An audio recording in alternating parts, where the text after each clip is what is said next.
구약성경 818페이지에 있습니다. 시편 23편 1절에서 6절까지 말씀, 성경만 찾으시고 오늘 성경 봉독은 설교의 시작과 함께 하도록 하겠습니다. 기도하겠습니다.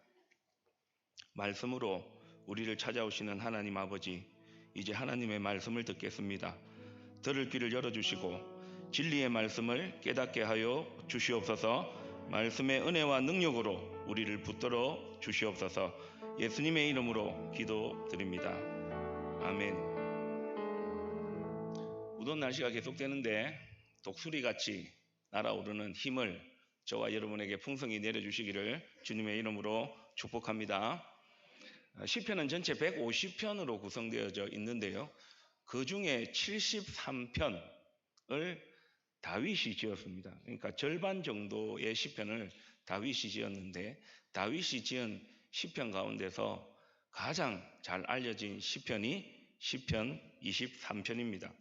다윗이 목동에서 이스라엘의 왕이 되고 왕으로서 40년을 다스리고 난 다음에 인생의 노후에 자신의 삶을 회고하면서 이 시편 23편을 기록했을 것이라 학자들은 그렇게 보고 있습니다. 시편 23편 말씀을 이제 저와 여러분이 읽으실 텐데요, 말씀을 천천히 읽으시면서 잘 아시는 말씀이지만 한 단어 한 구절 천천히 읽어가시면서 그 의미를 다시 한번 되새기면 좋겠습니다. 화면 보시고 함께 낭독하겠습니다. 여호와는 나의 목자시니 내게 부족함이 없으리로다. 그가 나를 푸른 풀밭에 누이시며 쉴만한 물가로 인도하시는도다. 내 영혼을 소생시키시고 자기 이름을 위하여 의의 길로 인도하시는도다. 내가 사망의 음침한 골짜기로 다닐지라도 해를 두려워하지 않을 것은 주께서 나와 함께 하심이라. 주의 지팡이와 막대기가 나를 안위하시나이다. 주께서 내 원수의 목전에서 내게 상을 차려주시고 기름을 내 머리에 부으셨으니 내 잔이 넘치나이다.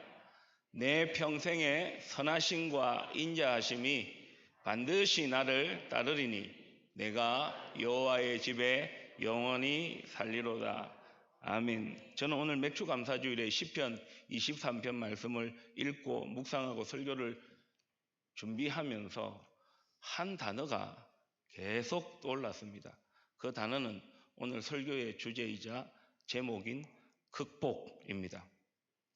다윗은 자신의 인생을 돌아보면서 결핍과 고난과 위기와 두려움을 극복했노라 그러면서 찬양의 고백을 담아 감사의 신앙 고백으로 하나님께 올려드리고 있는 것이죠. 여호와 하나님께서 다윗의 삶을 인도하시고 여호와 하나님께서 다윗의 삶을 책임져 주셔서 지금까지 살아왔다, 그 신앙 고백을 다윗이 오늘 시편 23편을 통해 하고 있는 것입니다. 그렇다면 다윗은 어떤 믿음, 어떤 신앙 고백으로 살았을까요? 두 가지로 살펴보겠습니다. 첫 번째로 다윗은 하나님은 나의 목자시다, 이 신앙 고백으로 자신의 생애를 살아왔던 때를 회고하면서 하나님 앞에 감사하고 찬양을 드리고 있습니다. 시편 23편은 사실 한 구절 한 구절이 다 핵심 구절이라 이야기할 수 있습니다. 그 중에서도 특별히 1절은 이 시편 23편의 전체 주제를 아우르는 구절이기도 합니다. 시편 23편 1절 말씀을 보십시오. 여호와는 나의 목자시니 내게 부족함이 없으리로다. 아시는 것처럼 다윗은 어릴 때 양을 치는 목동이었습니다. 자신의 삶을 반추하면서 회고하면서 자신의 삶을 돌아보니까 여호와 하나님은 나의 목자셨고 목자 없이 살아갈 수 없는 양과 같은 자신의 존재는 부족함 투성이었지만 목자이신 여호와 하나님께서 양과 같은 나의 부족함을 다 채워주시고 인도해 주셔서 여기까지 왔노라고 그것을 감사하고 찬양하고 있는 것이죠. 여러분, 목자 없는 양에 대해서 한번 생각해 보셨습니까? 목자 없는 양은 스스로 그 양이 살아갈 수 없는 것이죠. 첫 번째로 양은 시력이 굉장히 어둡다고 합니다. 멀리 보지를 못한대요. 어디 가든지 모르니까 길을 찾을 수가 없답니다. 어디에 푸른 풀밭이 있고 어디에 쉴만한 물가가 있는지 스스로 찾아갈 수가 없답니다. 먹고 마시고 쉬어야 할 곳, 가야 할 곳으로 스스로 가지 못한다는 것이죠. 두 번째로 양은 자기 스스로 방어할 수 있는 능력이 없다고 합니다. 일이나 늑대가 공격해 오면 스스로 그것을 물리칠 수가 없다는 거죠. 그래서 목자가 지팡이와 막대기를 가지고 이 양을 보호해야만 이 양은 살아갈 수 있는 것이죠. 다윗은 목동이었기 때문에 그것을 확실히 알았습니다. 자신의 삶이 자신의 힘과 노력과 지혜와 의지로 살아왔던 것이 아니라 양과 같이 결핍과 부족함과 두려움 가운데 있는 나를 여호와 하나님께서 목자가 되셔서 인도해 주셨다. 그것을 감사하고 찬양하고 있는 것이죠. 한간 목동에 지나지 않았던 소년 다윗은 사무엘로부터 기름 부음을 받았지만 그때부터 어찌 보면 이 다윗은 고난의 길, 결코 평탄하지 않은 길을 걸어갔습니다. 블레셋과의 전쟁에서 골리앗을 물리치고 또 그로 인해서 군대 장관이 되고 사울의 신임을 얻어서 사울의 사위가 되지만 이 사울이 다윗을 시기하고 질투해서 잡아서 죽이려고 했기 때문에 10년 동안 다윗은 산으로 들로 심지어는 동굴로 심지어는 이 이스라엘과 전쟁하고 있었던 블레셋에 도망가기까지 하는 그런 삶을 살았죠.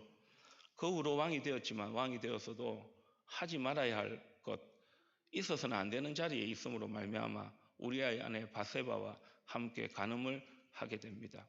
하나님은 그런 다윗을 내버려 두지 아니하시고 나단 선지자를 보내서 죄를 깨닫게 하셔서 다시 돌이키시지만 그로 인해서 얻은 아들이 이제 태어나서 죽게 되어지고 둘째 아들, 넷째 아들은 아버지인 자신에게 반역하여 반란을 일으켜 왕이 되고자 하는 그런 힘든 삶을 살았습니다. 이에 다윗은 목동이었었던 때를 떠올리면서 그런 내 삶의 고난과 어려운 여정 가운데서 여호와 하나님께서 목자하셨다. 그렇게 신앙 고백하면서 그 여호와 하나님께서 내 삶을 인도하셨음을 고백하고 있는 것이죠. 교우 여러분, 이 다윗의 고백이 저와 여러분의 고백인 줄 믿습니다. 실은 오늘 설교의 내용도 중요하지만 제가 설교를 준비하면서 우리 교우들이 시편 23편을 외웠으면 좋겠다 그런 생각이 들었습니다. 지금 이 시간 그렇게 할 수는 없지만 다윗의 고백이 여러분의 고백인 것을 담아서 오늘 2절에서 4절까지의 말씀을 화면을 보시고요. 여러분이 다윗이다. 그 다윗의 고백이 내 고백이다 라는 신앙 고백을 담아서 여러분 한번 읽으시겠습니다. 그가 나를 푸른 풀밭에 누이시며 쉴만한 물가로 인도하시는도다. 내 영혼을 소생시키시고 자기 이름을 위하여 의의 길로 인도하시는도다.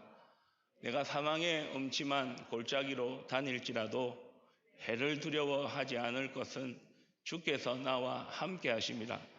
주의 지팡이와 막대기가 나를 안위하시나이다. 아멘. 말씀의 해설이 필요 있겠습니까?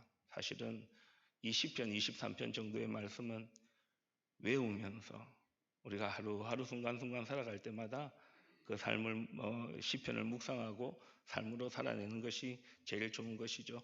사랑하는 여러분, 2025년도를 엊그저께 시작한 것 같은데 1월달을 시작으로 새해를 시작했는데 어느덧 2월, 3월, 4월, 5월 지난주에 우리는 6월까지 보내었습니다. 지난 6개월 어떻게 사셨습니까? 나름대로 열심히 사셨지요. 이렇게도 해보고 저렇게도 해보고 잘하셨습니다. 그런데 여러분 마음먹은 대로 생각대로 지난 6개월 다 되시던가요? 때로는 이렇게 하면 안 되는데 그것을 알면서도 그렇게 하셨지요.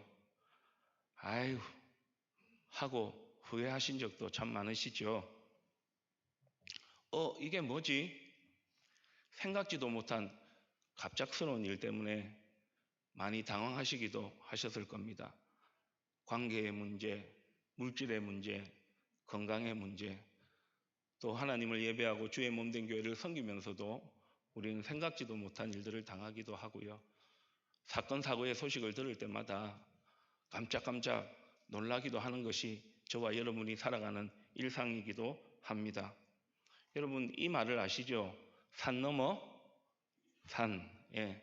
이제 하나 넘었다 생각했는데, 그래서 좀 가다 봤는데 또 산이 있는 겁니다.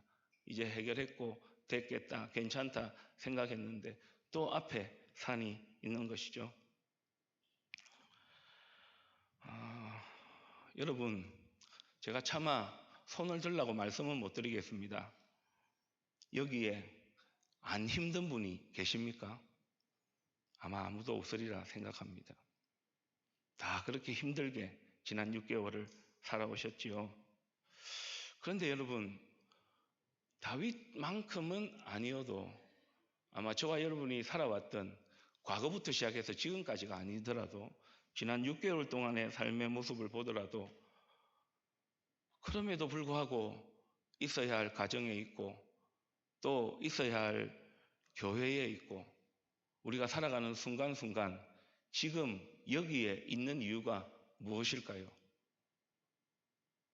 목자 되신 여호와 하나님께서 고난과 어려움과 때로는 즐거움과 기쁨과 보람도 있었지만 잠 못 이루고 열심히 살아왔음에도 불구하고 어떻게 할 수 없었던 현실 가운데서 어떻게 살았나 싶은데 지금 여기에 있다는 것은 목자 되신 여호와 하나님께서 다윗뿐만 아니라 저와 여러분의 몸과 영혼을 붙드시고 걸음걸음을 인도하셔서 오늘의 저와 여러분이 있음을 믿습니다. 지금까지 지내온 것도 목자 되신 여호와 하나님의 은혜요. 내가 이 자리에 있는 것도 하나님의 은혜요. 내가 하나님의 자녀가 된 것도, 그래서 목자 되신 여호와 하나님의 인도하신 가운데 살아가는 것도 하나님의 은혜요, 사랑인 것이죠. 어찌 보면 버티고 견디면서 저와 여러분은 지난 6개월을 보냈고 지금 이 자리에 있는지 모릅니다. 그럼에도 불구하고 목자 되신 여호와 하나님께서 저와 여러분의 살 길을 열어주시고 갈 길을 인도해 주신 줄 믿습니다. 저를 보시고 하나님께서 이 설교자를 통해서 여러분에게 들려주시는 하나님의 말씀을 다시 한 번 더 마음문을 여시고 귀를 여시고 눈을 떠서 들으시면서 지난 6개월 동안 목자이신 여호와 하나님께서 나의 그런 걸음을 인도하셨음을 다시 한 번 더 말씀을 통해 확인하시면 좋겠습니다. 여호와는 나의 목자시니 내게 부족함이 없으리로다. 그가 나를 푸른 풀밭에 누이시며 쉴만한 물가로 인도하시는도다. 내 영혼을 소생시키시고 자기 이름을 위하여 의의 길로 인도하시는도다. 내가 사망의 음침한 골짜기로 다닐지라도 해를 두려워하지 않을 것은 주께서 나와 함께 하십니다. 주의 지팡이와 막대기가 나를 안위하시나이다. 사도 바울은 이 시편 23편의 고백을 담아서 고린도 지역에 흩어져 있는 성도들에게 이 시편 23편 1절에서 4절까지의 말씀을 재해석해서 성도들에게 들려주었죠. 고린도전서 15장 10절 말씀은 여러분이 화답하는 의미에서 한번 읽어주시기를 바랍니다. 고린도전서 15장 10절 말씀입니다.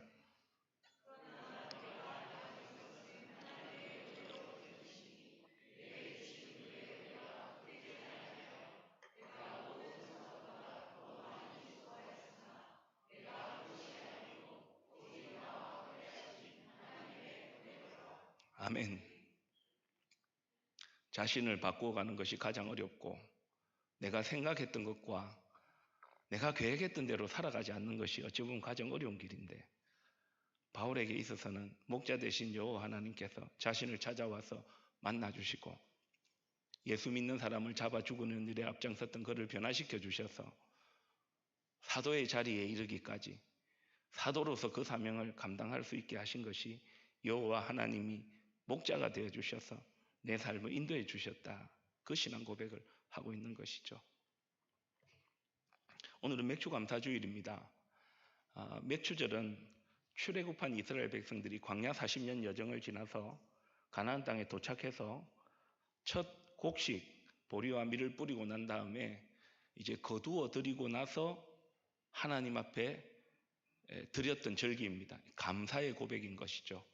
광야 40년 동안 먹을 것 마실 것 없을 때에 만나와 메추라기를 내려주시고 이제 약속의 땅 가나안 땅에 도착했을 때는 이제 씨를 뿌려서 곡식을 얻어서 하나님께서 먹고 살게 하시는 과거의 은혜를 돌아보고 앞으로의 은혜를 향해서 나아가는 신앙 고백, 그래서 감사의 절기가 되는 것이죠. 사랑하는 교회 여러분, 6개월 동안 베풀어 주신 은혜를 감사를 잊고 살아가니까 우리는 이 절기들을 통하여서 그 감사의 신앙을 다시 회복하며 나아가게 되는 것입니다. 목자이신 하나님께서 하셨습니다.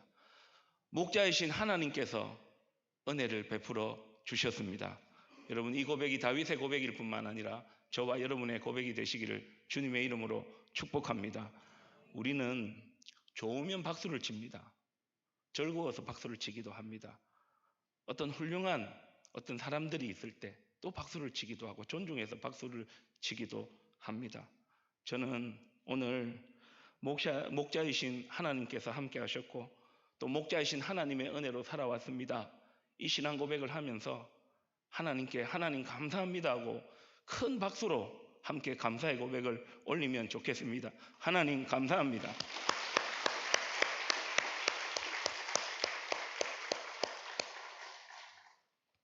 책에서 읽은 이야기입니다.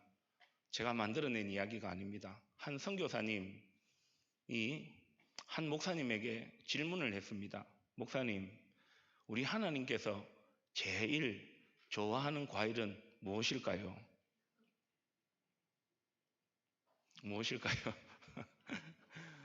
제가 만들어낸 이야기가 아닙니다. 책에서 있던 이야기입니다. 하나님 감을 가장 좋아하신대.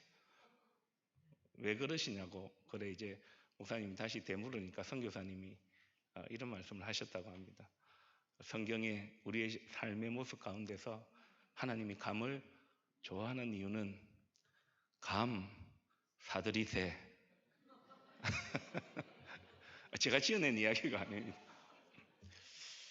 하나의 유머지만요. 우리도 살아가면서 남편과 아내가 또 우리 자녀가 또 우리 곁에 있는 사람들이 아유 감사하다고 그러면 좋잖아요. 그죠?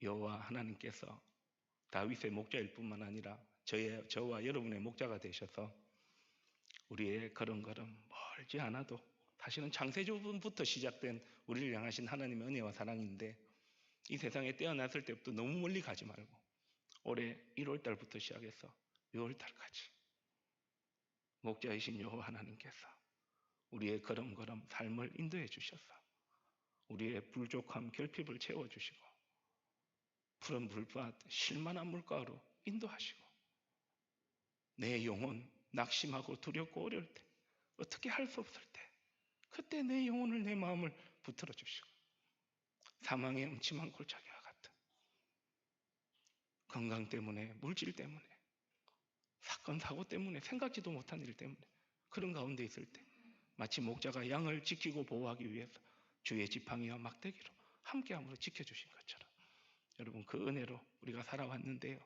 맥주 감사주의를 맞이하면서 지난 6개월 동안 지켜주신 그 하나님의 은혜를 감사하고 감사신앙을 회복하며 나아가시는 오늘이 되고 이번 한 주간이 되시기를 소망합니다. 두 번째로 다윗은 하나님이 집주인이시다 하는 것을 신앙 고백합니다. 우리는 시편 23편을 생각하면 여호와 하나님은 나의 목자시다 이제 그것만 이렇게 생각을 하는데 그렇게 해서 이 시편 23편을 읽어가다 보면 왠지 5절에 와서 여호와 하나님이 목자 되시기는 한데 혹시 또 다른 비유를 다윗이 하고 있지 않을까 그것을 우리는 생각하게 됩니다. 5절에서 6절 말씀 한번 보십시오. 주께서 내 원수의 목전에서 내게 밥상입니다. 상을 차려주십니다. 여호와 하나님께서 차려주시는 상이니까 얼마나 진수성찬이겠습니까?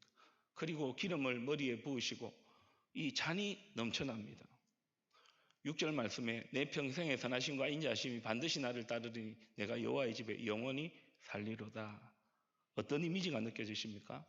여호와 하나님은 집주인이시다. 여기서 집주인이라는 말은 집 건물을 가지고 있는 주인이다 이런 말이 아니고 한자로 하면 가장이 되겠죠. 가정의 어른 혹은 가정의 부모를 뜻하는 것입니다. 다윗은 여호와 하나님께서 나의 목자가 되셔서 나의 인생의 걸음걸음마다 하나님께서 내 삶을 인도하셨을 뿐만 아니라 참 부모가 되셔서 내 삶을 끝까지 책임져 주시고 마치 부모가 자녀가 잘 되기를 바라는 것처럼 그 여호와 하나님께서 가장 집주인 참 부모가 되게 하셔서 나에게 은혜를 베풀어 주신다. 그 신앙 고백을 5절과 6절에 하고 있는 것이죠. 상을 차려준다라는 것은 환대하는 것입니다. 축복하는 것입니다. 기름을 내 머리에 부었다는 것은 존귀하게 여긴다는 뜻이 있습니다. 내 잔이 넘친다는 것은 승리했다는 것입니다. 뿐만이 아닙니다. 6절에 내 평생의 선하심과 인자하심이 반드시 나를 따르리니 내가 여호와의 집에 영원히 거하리로다. 인생에 달려갈 길을 다 마치고 자신의 삶을 돌아보면서 이 다윗은 목자 되신 여호와 하나님이 집주인, 가장, 나의 참 부모가 되셔서 이 땅에서의 삶을 형통케 하시고 복을 주시고 책임져 주실 뿐만 아니라 내가 여호와의 집에 영원히 살리로다. 이 땅에서의 삶뿐만 아니라 이 땅에서 우리의 호흡이 끝나는 그날 저 천국으로까지 우리의 삶을 인도해 주신다. 책임져 주신다. 그 신앙 고백을 다윗이 하고 있는 것이지요. 교우 여러분, 지난 6개월을 지나오면서 목자 되신 여호와 하나님의 인도하심으로 지금 여기까지 왔지만 여전히 염려가 있고 걱정이 있고 두려움이 있고 아직 해결되지 않은 일들이 있으시지요. 그러나 여러분 기억하십시오. 여호와 하나님은 우리의 목자이실 뿐만 아니라 우리 삶의 집주인이 되시고 가장이 되시고 참 부모가 되셔서 어떠한 상황과 형편 가운데서도 우리에게 복을 주시기를 원하시고 형통케 되기를 원하시고 이 땅에서 한 분밖에 있는 삶뿐만 아니라 이 땅에서 우리의 호흡이 다한다 할지라도 우리는 두려움과 공포 가운데 가는 것이 아니라 해보다 더 밝은 저 천국에서 영원한 안식을 누리신다는 이 사실이 지난 6개월 동안 하나님의 은혜로 살아왔음을 감사할 뿐만 아니라 남은 6개월을 은혜로 살아가는 저와 여러분에게 소망의 말씀이 되시기를 축복합니다. 제가 볼 때 사도 바울이 이 시편 23편 5절에서 6절의 말씀을 잘 재해석해서 우리 로마에 있는 성도들에게 들려준 것 같습니다. 잘 아는 말씀이죠. 로마서 8장 28절 말씀 같이 낭독하겠습니다. 우리가 알거니와 하나님을 사랑하는 자 곧 그의 뜻대로 부르심을 입은 자들에게는 모든 것이 합력하여 선을 이루느니라. 여러분 남은 6개월 죄송합니다. 목이 좀 안 좋아서 염려와 걱정과 두려움과 불안 가운데 7월, 8월, 9월, 11월, 12월 살지 마시고요.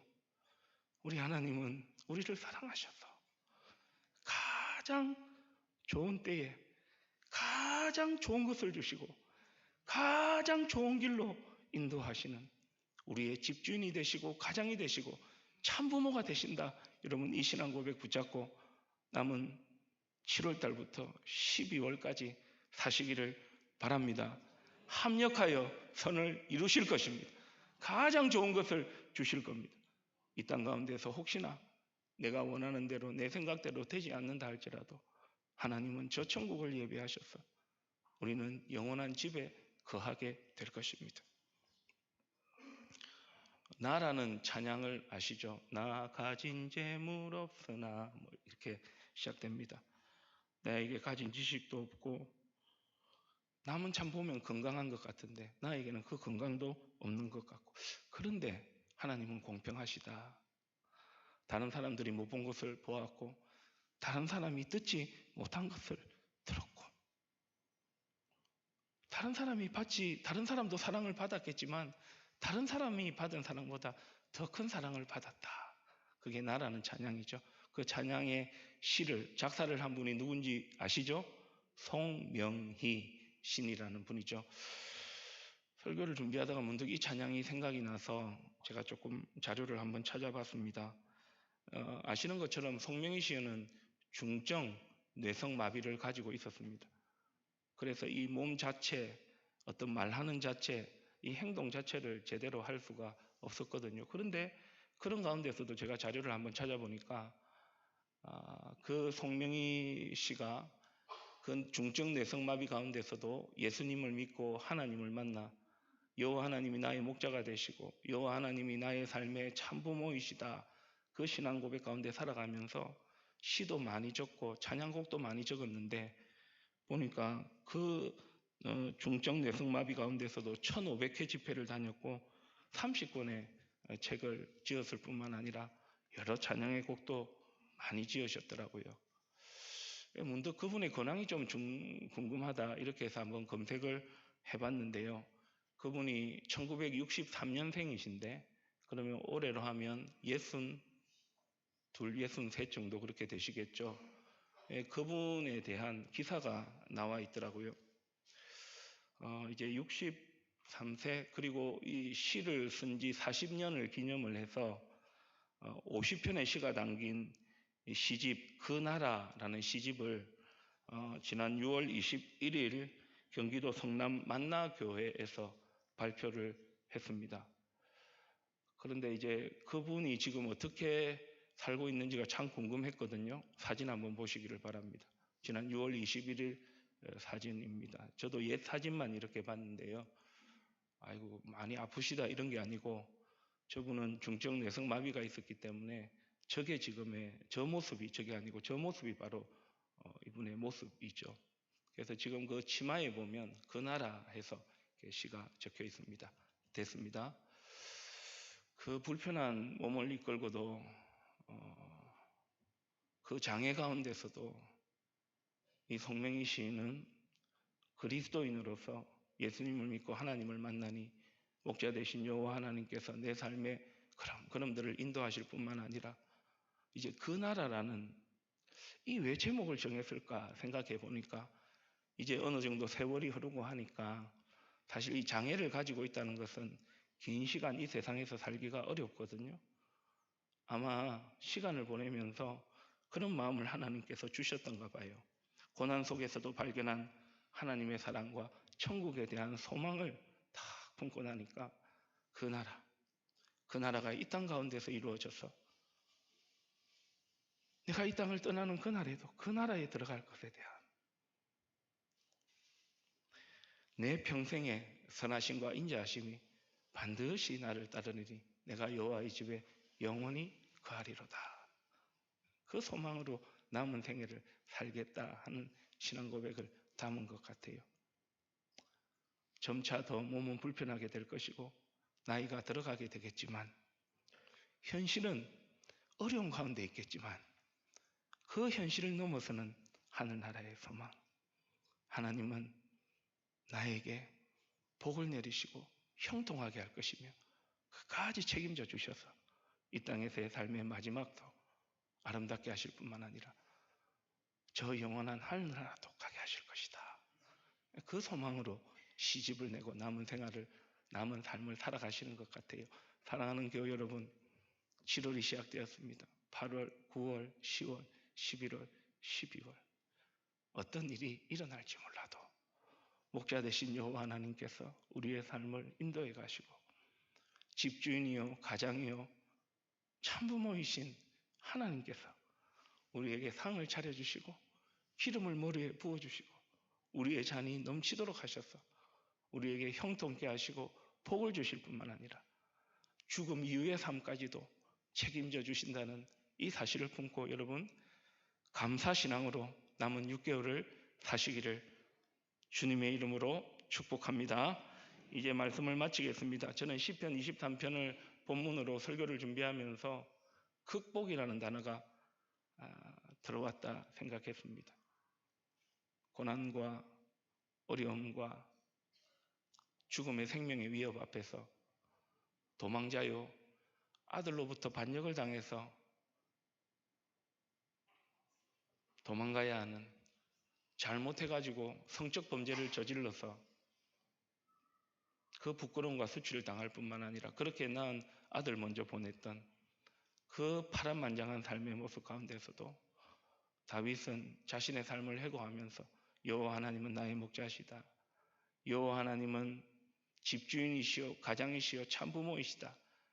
그 인도하심과 끝까지 책임져 주시고 형통케 하시고 복을 주시는 은혜 가운데 살았는데요. 여러분, 이 은혜를 붙잡고 살아가실 뿐만 아니라 오늘 설교를 마치고 나면 성찬식을 합니다. 이 성찬식의 의미는 이 시편 23편을 예수님께서 오셔서 재해석해 주셨음을 우리에게 가르쳐 주는 말씀이기도 합니다. 맥주감사주일에 왜 성찬을 할까요? 요한복음 10장 14절 15절 말씀을 보시고 같이 읽겠습니다. 나는 선한 목자라. 나는 내 양을 알고 양도 나를 아는 것이 아버지께서 나를 아시고 내가 아버지를 아는 것 같으니 나는 양을 위하여 목숨을 버리노라. 아무 목자나 따라가면 안 되잖아요. 우리 예수님 선한 목자로 오셨습니다.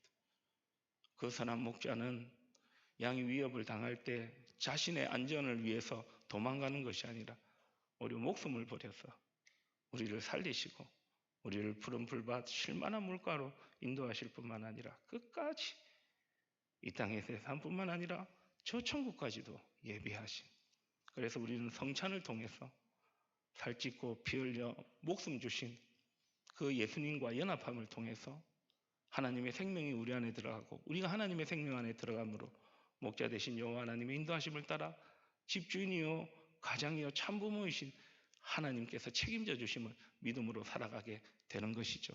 이 성찬의 은혜에 참여하시고 시편 23편 말씀을 붙잡고 6개월의 은혜를 감사하고 남은 6개월을 하나님의 은혜로 사시는 감사신앙을 회복하고 사시는 저와 여러분이 되시기를 주님의 이름으로 축복합니다.